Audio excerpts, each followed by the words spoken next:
welcome back. We're here today taking a look at an Igen4500 made by Westinghouse.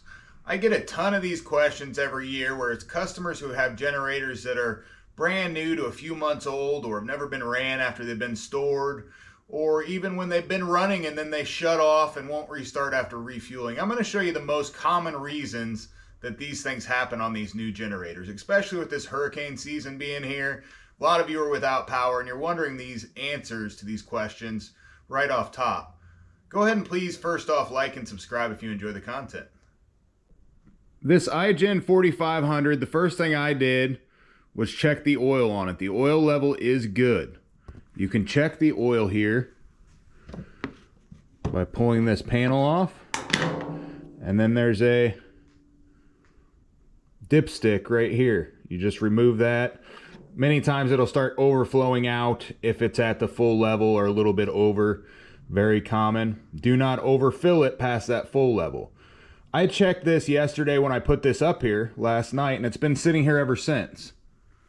This unit, the customer says, will start, and then the overload button will come on and it'll turn off, but it'll continue to restart. But what I found this morning as I come in, I've got fuel all over my table. Wasn't expecting that to happen. That points directly to a carburetor issue, a float that's stuck. It looks like it's all pretty bad quality fuel, and that is the number one reason that things happen on these generators, whether it's an Igen4500 or whether it's any other generator. If you're putting fuel in it that you don't know where it came from, especially in a hurricane situation where it's the bottom of the tank, that could have drawn moisture from the air. It could have debris or anything else in it. And that's what you're going to want to start with if your generator starts running bad. This generator, I'm not going to start it up and fire it up and show you how it runs since it's leaking gas all over the place. Don't want to risk a fire or anything like that. I'm going to clean this up real quick, and then we're going to dive into a carburetor issue here. I did go ahead and double check the oil here. I'm going to show you the easiest way to get this taken care of without going through too much hassle. This one you do have to open quite a few screws. Looks like someone's maybe had that one off, but you got 4. And you got one more down here. It's a little bit different. Remember where that one went? It's the square head one that goes in the bottom left. Then this whole panel comes off. You pull it here, it comes over and straight off. There's 2 little tabs it kind of sits in, but other than that, it's just those bolts holding it on, and then a couple clips on the bottom side. We are into the unit, and we can see the carburetor very clearly right here. Turn this to get us a little bit better of a view. Now check that oil, make sure that there's no fuel in the oil before you're starting it, no matter the situation. As I turn it a little bit, I'm seeing fuel pour out of the bowl gasket. You may not have the same carburetor like this. Your carburetor could look something like this. Could look something like this. There's a bunch of different designs of it. The first thing you're gonna wanna do, if your unit, you think it has bad fuel or something in it, because it's not running properly. If it's surging up and down, or it's cutting out, or it's popping and cracking, if you add a little bit of choke to it, if you choke it slightly and it smooths out, it's likely a bad fuel or a carburetor issue. First thing you do, if you find the carburetor, it's always going to be right behind the air cleaner box. Many different designs again, but if you find the carburetor, you can drain it from the bottom of the bowl with this nut on this style of carburetor. That nut's going to drain the entire system out. Many of them will be something like this, where you can take the side bolt out here and drain the entire carburetor that way also. There's quite a few different designs. Most of the time on the bottom of the bowl is where you're looking for somewhere to drain. If there's not a side bolt to any of these, then the bottom bolt is the only option. If your carburetor is something like this, like on the Briggs and things like that, they do make Tecumseh engines and others like that, that you will need to actually remove the bowl in order to drain the system if that's what you're trying to do. You can also take the fuel line off at the carburetor and drain it from there. You still want to clean out the bowl. You still want to see what's inside and clean the main jet going up through. Almost always a main jet going up through these. Of course, depending on the model. On this one, it's actually in the nut at the bottom. You'll clean that out and down through that nut. Make sure it's all free. That almost always will get you right back up and going. This here, with it leaking like it is, it's got fuel coming straight off of it. We're gonna pull this carburetor off and see exactly what's going on the inside. If it wasn't the case that this was leaking, what we do is we drain it from the bottom here. This one has a drain right here where all you have to do is loosen this.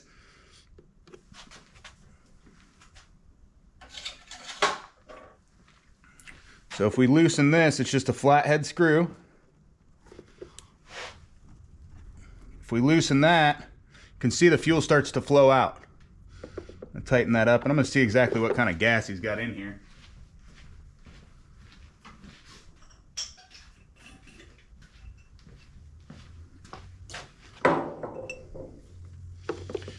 Just testing for fuel quality.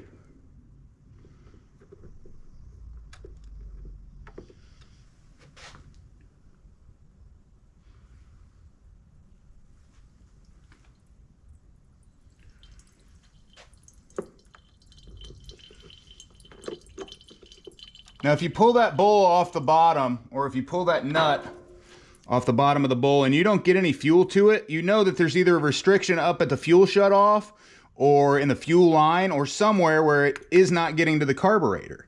You can test right here, take that inlet off, and if you're getting fuel there but still not in the bowl, you know that the needle and seat in the carburetor is stuck. There's many videos out there on carburetor cleaning. The first step is figuring out exactly what you need to do in order to figure out if that is the issue, though. The fuel actually doesn't look too bad. I don't see any water or anything in it.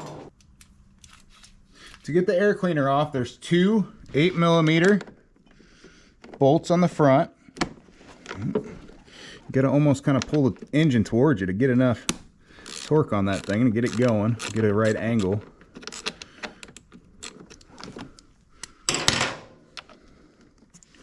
There's a fuel shutoff in the front. You can turn that off now. Maybe if I would have turned that off last night, I guess he still had it on, but it wouldn't be leaking all over the table.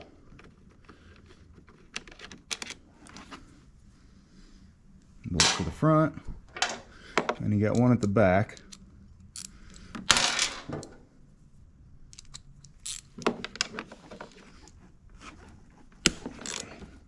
Things are really in there. Got them nice and tight.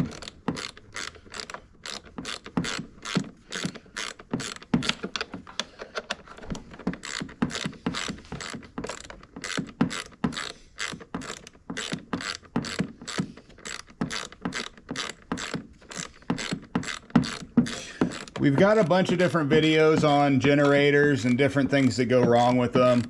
If you're testing your unit and it will not start, or it's not having an issue with surging or anything like that, you can also check the spark. The easiest way to do that, you can pull the spark plug out, which is going to be right above the OHV cover on this one. And you just pull this boot out. Easier said than done. That whole boot comes out and the spark plug's down in here. That's your spark plug. Oh, look at that. That thing's loose as can be. It wasn't even tight at all. Wow. I could see it move as soon as I touched it. That's going to be a 13/16 as far as the size goes. This is an F7 RTC. We're going to put a BPR 6ES in it. That's the NGK equivalent.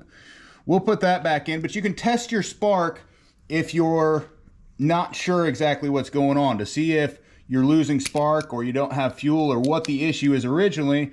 And you can do that by just taking a rag and holding it to the side here against the block and seeing if you're getting spark when you're turning it over to that outside edge. As long as this is grounded right in between the tip, you should be getting a spark.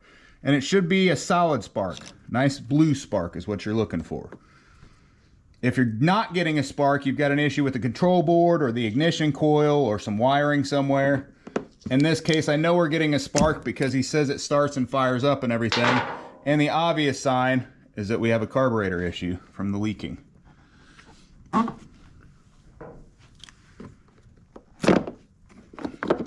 Take that cover off. Yep, all soaked real good. I'll dry all that out because I'm sure I don't have another one, and he's really hoping for this thing back today.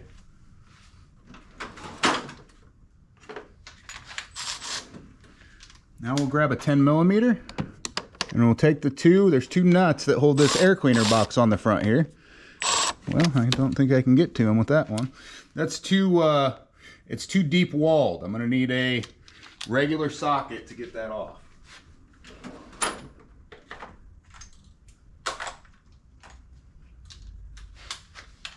I just put my adapter on here, use my 10mm.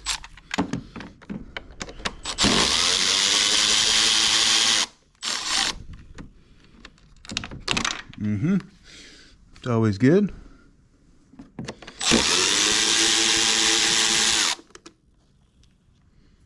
Just those two nuts.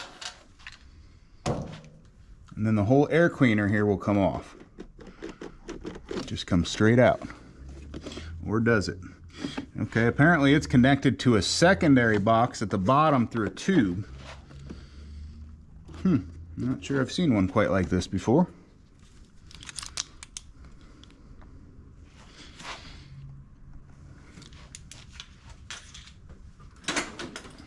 So it's just going to pry straight up from the bottom. To get that off of that tube, first off, it's just kind of a press fit. Now that it's off, the whole thing will come off. So this tube goes to a secondary air filter, it looks like right here. Oh yeah. So we've got fuel all down in this one too. Secondary air filter down there. Again, I'm not sure I've ever really seen one quite exactly like this. I'm going to take all of this off just to get it out of the way. Just our breather tube and then our EPA line from the fuel tank.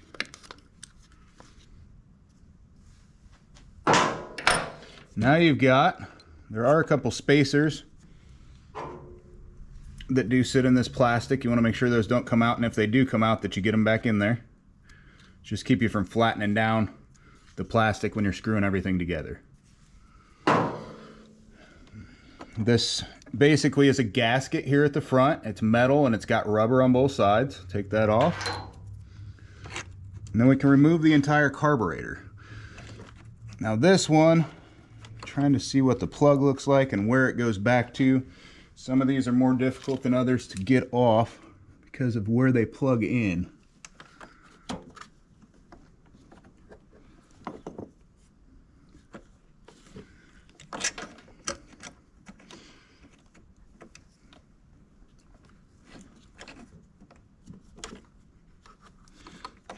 I've got a couple different plugs. One of them comes right over here to this white plug. That's no big deal, but the other one's a little larger and it goes towards the back.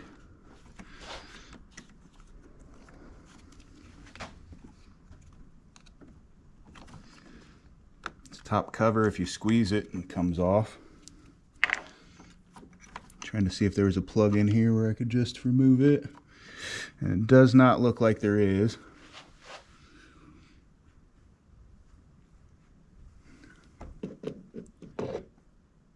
Okay, so it goes to the side and then it goes over to that other side.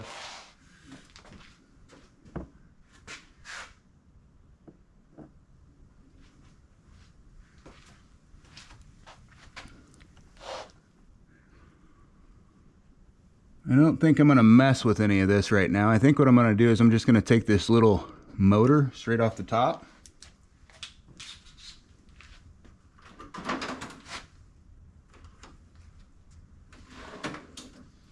You can go and try to unplug all that, or you can do it however you'd like, but sometimes the easiest way is the path of least resistance, which in this case, since one of them has a plug-in and the other one doesn't, that's accessible, I'm just going to take the stepper motor, or whatever you want to call it, straight off. 2 Phillips heads, one on either side. Can't get a real good angle on that one because of the tank. But that's okay. I think I got to get enough angle to get it out.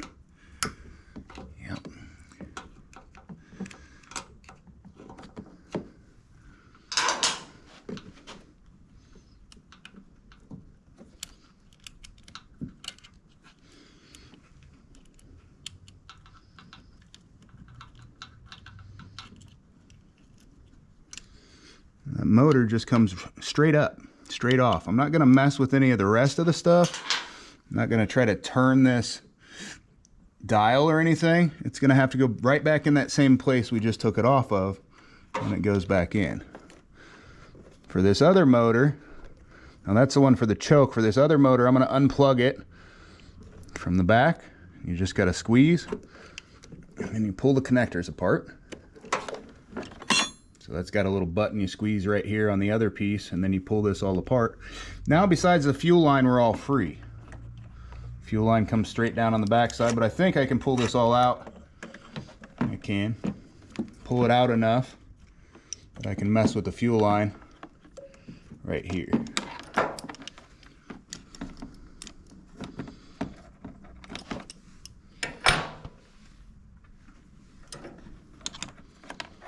So at an angle.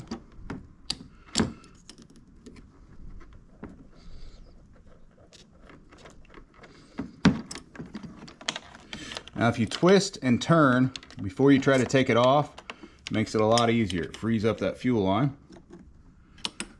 And I've already turned the fuel line off at the front, so it may have a little residual in it, but it shouldn't really be leaking. Yeah, just a tiny bit there. Put that metal piece back in there again. I'm not really sure what all that's for, but here we have it. The carb's completely free. We're gonna get this thing cleaned up and get this thing back ready. You can, if you look here, you can see that little plastic piece. It has a little, there's a little spring on that back side for the choke. I'm gonna make sure that stays pushed down so I don't really have to mess with it. But if it does come off, this is how it goes back on. The flat side's on this side. This side has kind of a curve in, and the spring sits here and pushes against it. And that's for the auto choke on this unit. There is no manual choke on this machine. So we want to clean this carburetor. We'll first take the 10mm bolt off the bottom. Pay attention to which way the fuel drain goes. You will want it opposite the inlet when it goes back on. 10mm comes straight off. Looks like the bottom of the bowl.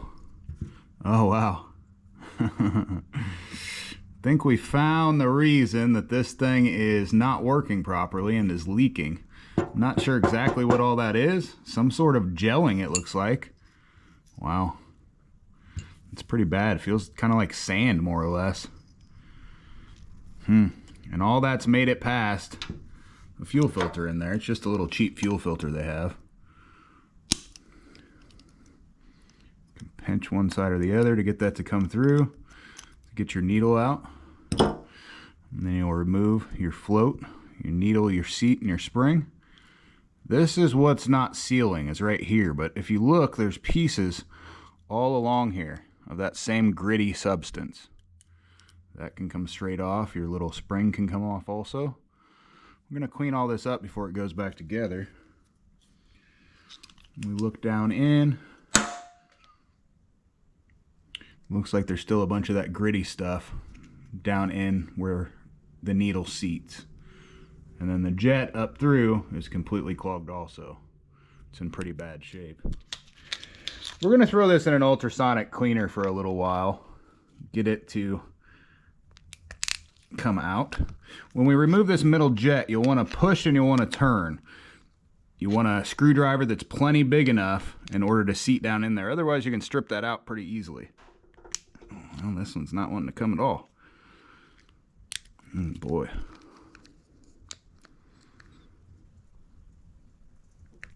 That's not working. It's wanting to strip out in there as I'm trying to remove it.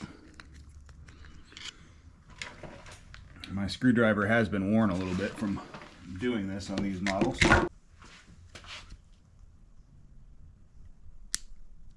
Oh, it did break free finally. Boy, it just goes to show you, if you don't pay real good attention to your screwdriver, you can strip that out very easily. I definitely got a little bit of that brass off of there.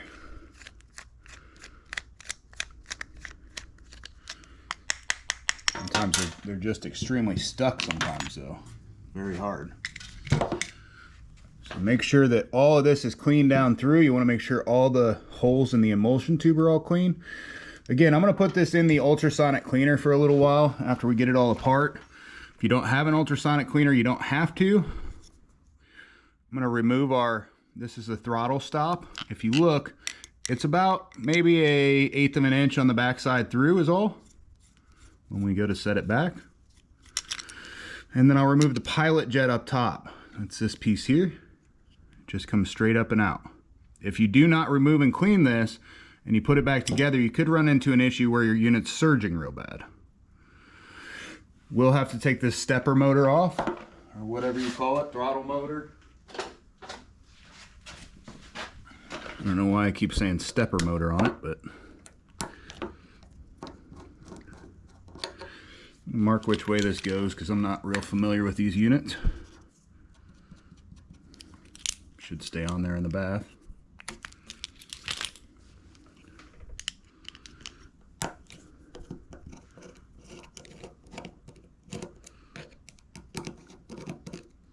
You don't want to get that wet because you can ruin that motor. And again, it just comes straight up and off. Now that kind of flew back the opposite direction from what it was, but if you look down, we'd have to turn it back and kind of line everything up when we get it back in there, which is no big deal. I'm not going to move any of that. And again, if you pay attention, it does have a spring down in there just like the other one did, holding the plastic piece. I feel like they do that just to confuse people and just to make it difficult to work on. But this side's flat and the other side has a contour again. If you get confused, that's which way it goes. I'm going to try to keep this just like it is, put it in the ultrasonic here for a little bit, let it clean all this up real well, and then I'll show you how to get it 100% clean and we'll put it back together. So I got this out of the ultrasonic cleaner. Obviously most of you aren't going to have that, you know, around to be able to use, but some good old gum out carb and choke cleaner. It works great for this type of thing. We're going to spray all down in all the jets. The ultrasonic just gets there without having to do this, but I like to spray it off afterwards anyway. Down through everywhere. Make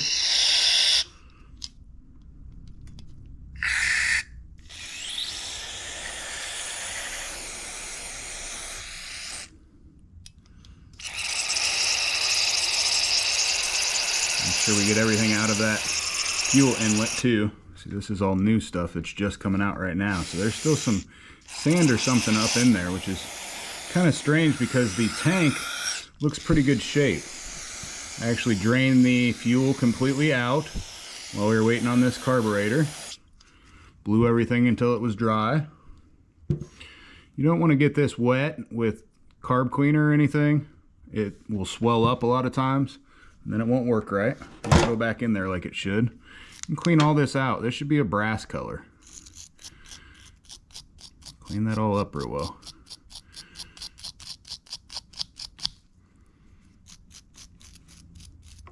Can't believe how much stuff he's gotten in here in this very, very little amount of time. He said 2 months old. I'm not really sure I believe that, honestly.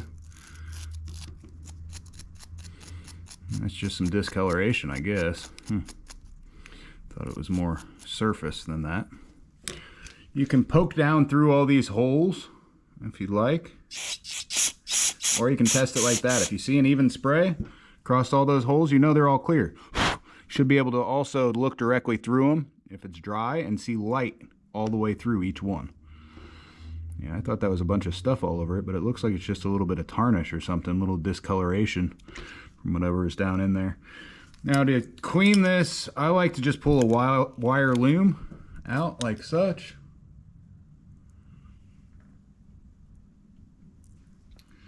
Once you pull that wire loom, you can use these little wire brush pieces to clean all down through there very easily. Of course, you're going to poke yourself plenty. You can also use like a torch tip cleaner. I'll show you that in a second. You don't want any kind of debris or any kind of anything in there after you're done with this. It should be a solid hole. It should be a perfect circle if you're looking down in there. I like to roll away on you.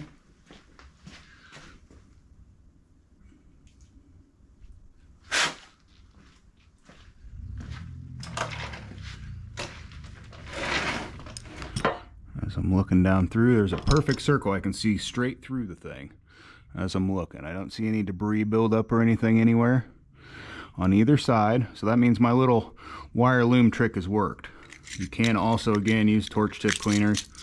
Usually just snip the ends off. They work well to get everything out from up through. You can kind of clean it out like such and get all around each side. We've already got our emulsion tube nice and clean. When it comes to the pilot jet, you'll want to use something very small to poke through here, but you should be able to see it through the middle there. If you can't see that, it's clogged and you will get surging out of your unit. Make sure each flat spot of this and all four corners don't have anything on them at all.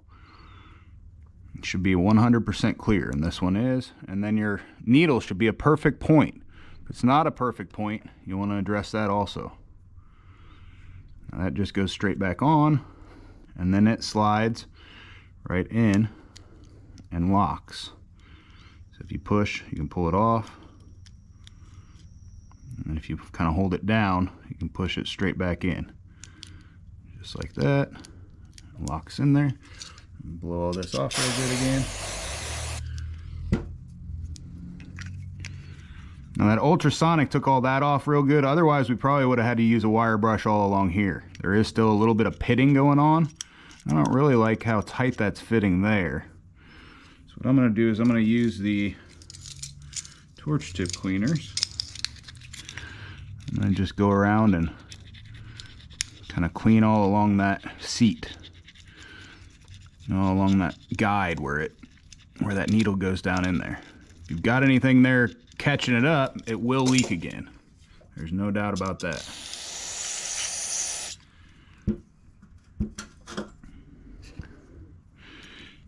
Still clean, nothing there. Now I'm liking how it's not catching anymore, so there must have been a little something there somewhere. Put our pin back in for the float. It should drop and go back up very easily. As it is, everything's working like it should. Put our emulsion tube back in there. And then our main jet.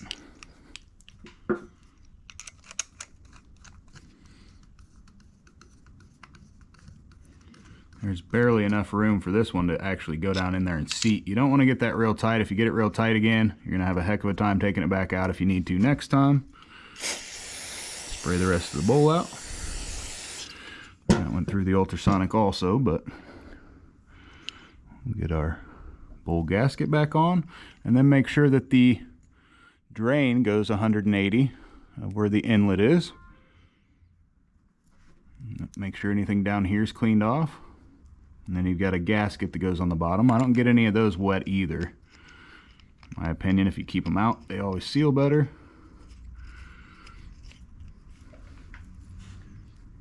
All I've got is this 10mm on this big old ratchet right here, but there we go. Nice and tight, good to go. And then we got our pilot jet that goes back in. And the flat spot sits a bit towards you and away from you, and it'll just pop down in, and then you can move your stop. Screw it in for a bit, and you want right about 1/8 of an inch on the back side or so, somewhere in there. Don't need a whole lot. It's just a low stop.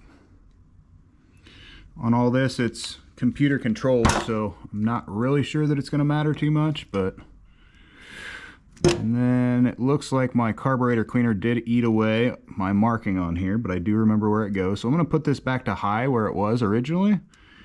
I'm going to set this back down in there. It's got to line up with the piece on the inside. And then our 2 screws.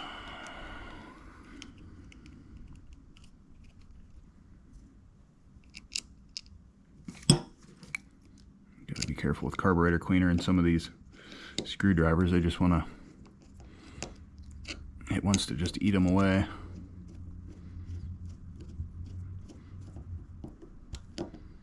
All right, so we've got our throttle control and everything set up. The choke is still not set up, but it is down in there like it should be. Should stay like that. Let's go ahead and put this back on. While we were on break, I went ahead and replaced the fuel filter way up in there, and I went ahead and blew out the tank, completely drained it and blew it out. It does have to be completely empty before you replace this fuel filter, otherwise it'll leak all over you. I dried up all of the filters. They're good now. Nice and dry, cleaned out. I'm going to replace the intake gasket just because that's a good practice while you're here no matter what. I took the old one off. It didn't look too bad. It probably could have been reused. If you have to reuse it. Otherwise, I'll put a link in the description to the one we use. We use the Honda version. Everything, remember the fuel line went back on first in this process. We're going to throw that down on there.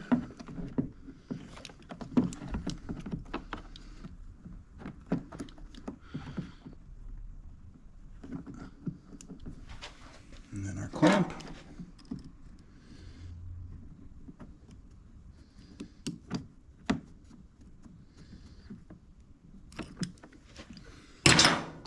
Flip it like it was. Straight on. Now we'll put our motor back on, and we'll also plug in our other motor.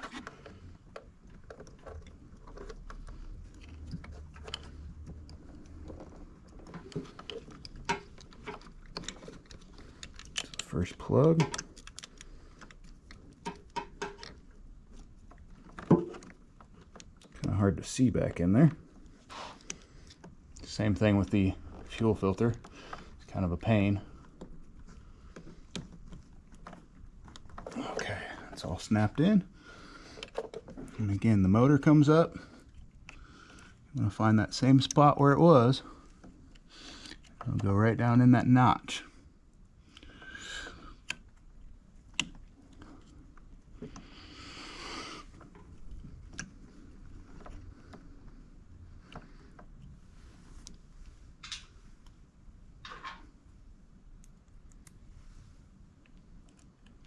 I did also find my 10mm nut while we were on break. Of course, it was way down in the bottom, where they usually like to go.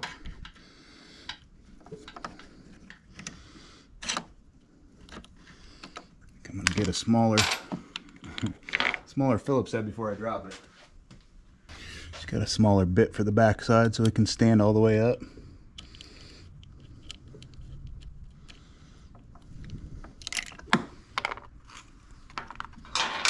Not going real well as far as the bits back there go. Tighten this one up real good. Don't want to over tighten it.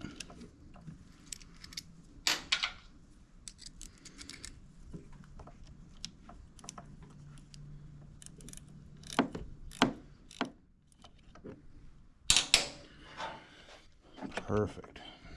Now we've got our gasket piece that goes back on the front. This piece can go back on the top. Let's see here. I'm not 100% sure exactly how it went. The way, or did it go this way?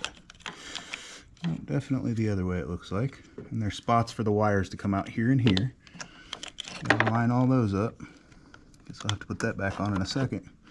There we go. And then again, this just goes just like such, with the notch facing to the back side. And we can put this kind of difficult piece back in. And again, we'll kind of have to push down on it as we install. Goes in there well, and make sure those little pieces don't come out like they did on me, the little bushings. And we can start our nuts on here. Try not to drop them down in there like I did last time. It's no fun finding them.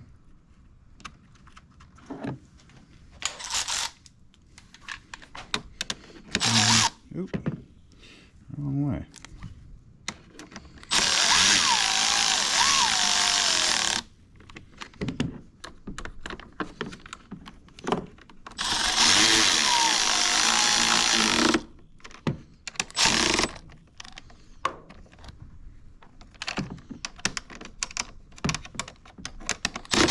You don't want to over tighten these now, just snug them up good. Okay. And that did go back on there, our little boot at the bottom. I made sure of that as we were putting it all back together, so it's attached to this secondary cleaner. All that stuff's back together. Put these back in here, unlock, and then turn it to lock it in. We've got our air cleaner that goes back on. Let's see which way this goes. Looks like the flat part's up here. And this guy goes just like this. It's not a very good air cleaner, but it is kind of in an enclosed box. So that counts for something.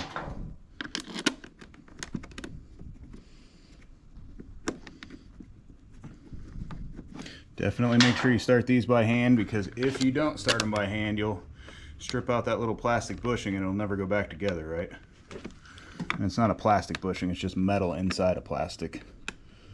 But they like to strip out very easily.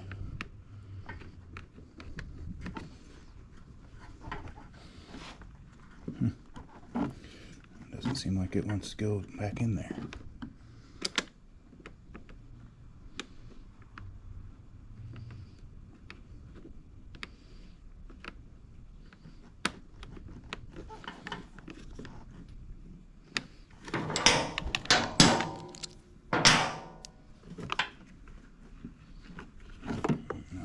That.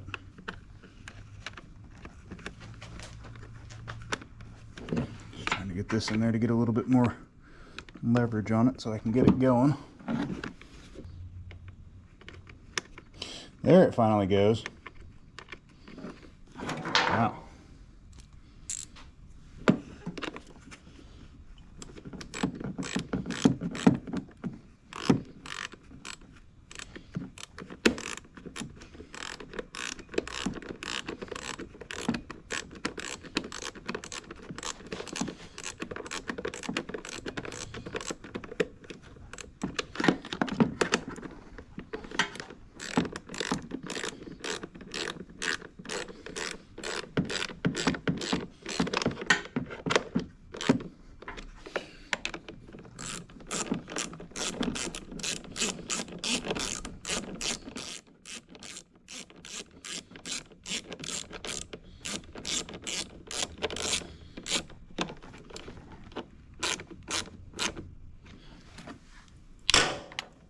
Put our EPA line from the tank back on.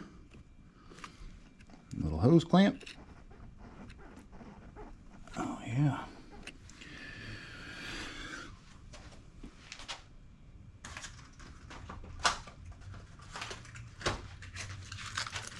NGK BPR6ES spark plug.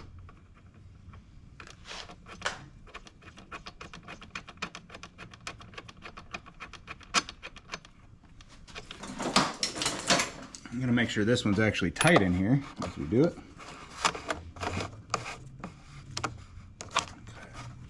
You don't have to over tighten it or crank it down or anything, but you do want to make sure that it's tight.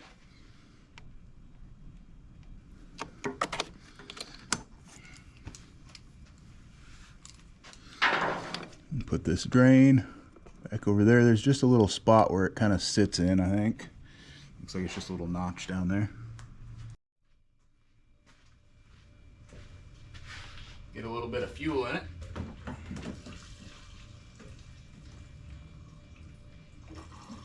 Again, we completely drained this, and then we also blew it all out with compressed air to make sure it was bone dry.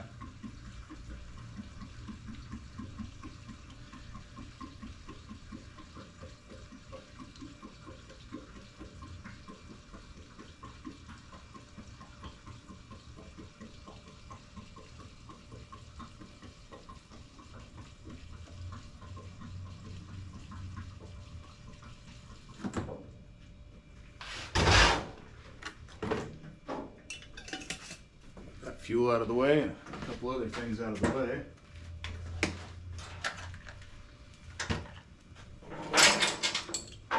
I'm not sure we'll get real bad vibration from it when we start, but I've seen that plenty of times before.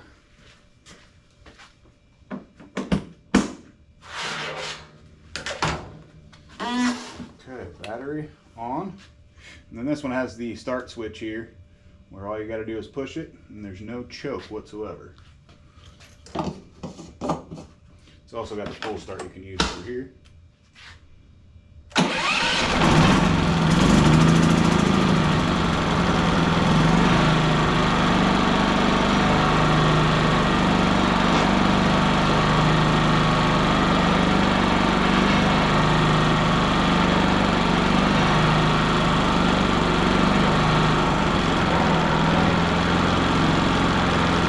That's an eco mode.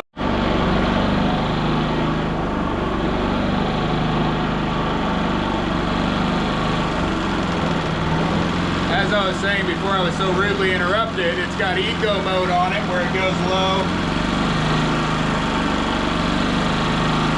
And then regular mode.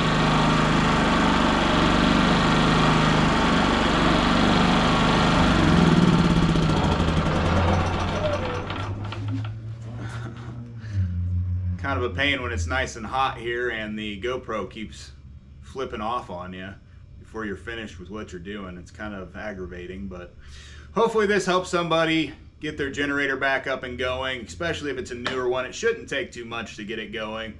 Thanks for watching. Please like and subscribe if you enjoy the content.